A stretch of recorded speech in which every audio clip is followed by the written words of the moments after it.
We derive the modulation property by multiplying a message with a cosine carrier.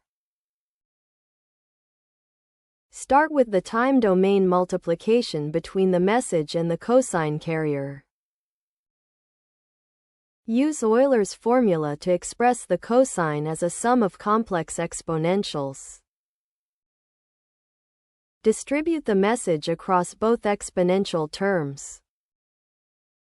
Apply the Fourier transform to each term. Use the frequency shifting property of complex exponentials. The spectrum is shifted to plus and minus the carrier frequency.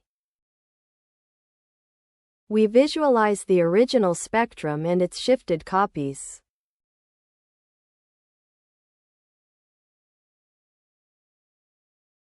Now we represent the complex spectrum in 3 dimensions. Multiplication by a cosine creates 2 shifted replicas of the original spectrum.